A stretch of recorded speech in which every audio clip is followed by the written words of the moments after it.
Nerissa. First, there is a Neapolitan prince. She says, first, there is the prince from Naples. To this, Portia says, ah, that's a colt indeed, for he doth nothing but talk of his horse, and makes it a great appropriation to his own good parts. She says, Portia starts describing the prince from Naples. What does she say? Portia says, yes, he is like a wild young horse. He does nothing. He doth nothing means he does nothing but talk only about his horse, and makes it a great appropriation to his own good parts, that he can that he can shew him himself.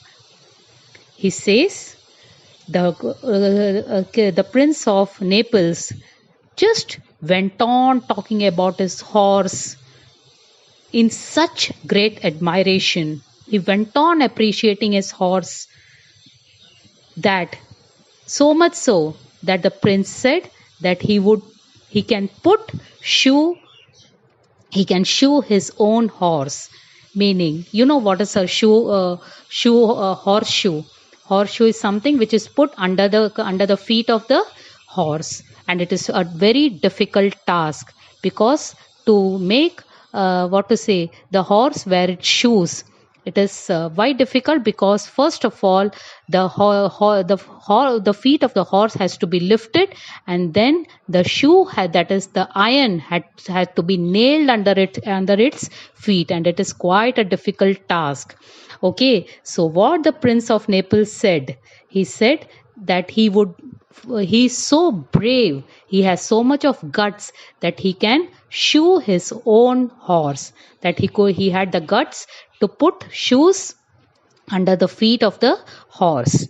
Okay, now to this Nerissa says, then is there the County Palatine, meaning then there is the German Palatian Count, the next prince. The first prince was Neapolitan prince. The second is County Palatine. Now let us see what comment Portia is going to give about this prince who is from German Palatine Count.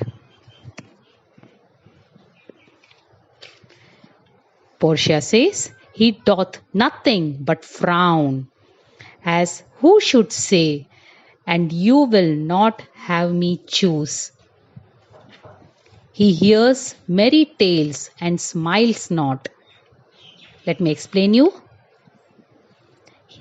Portia says, he does nothing but frown. Frown means he keeps his face very serious. Frowns means serious face. He never smiles, or his face is totally blank of no expression. Okay, he only frowns, just as if to say, if you do not want me, choose anyone else whom you wish to. In short, he had that expression on his face, I don't care whom you choose. That sort of a frown expression this prince had on his face. Okay, and let me read out further. He hears merry tales and smiles not. Further, Portia says, he hears good stories. He hears all humorous stories, but not a smile on his face. Further, she says, I fear he will prove the weeping philosopher when he grows old. She says, I fear he will be a very sad philosopher when he becomes old. Being so full of unmannerly sadness in his youth. She says, I think he will be a very sad philosopher, a very bad teacher when he would grow old, since he has such an unpleasant, such a depressing sadness on his face in his youth, in his adulthood. Further, she says, I would rather be married to a dead head with a bone in his mouth than to either of this. She said, I would rather marry a smiling skull with a bone in its mouth rather than marrying this prince from Naples or prince from Count Palatine. God, defend me from these two. Oh God, please protect me from these two. I hope this much is clear. Now let us see what Nerissa is saying further. How say you by the French Lord Monsieur Le Bon? Nerissa asks her, now you have already spoken about Naples, you have already spoken about German County Palatine.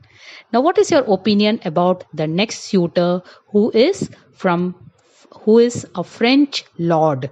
His name is Monsieur Le Bon. To this, Portia says,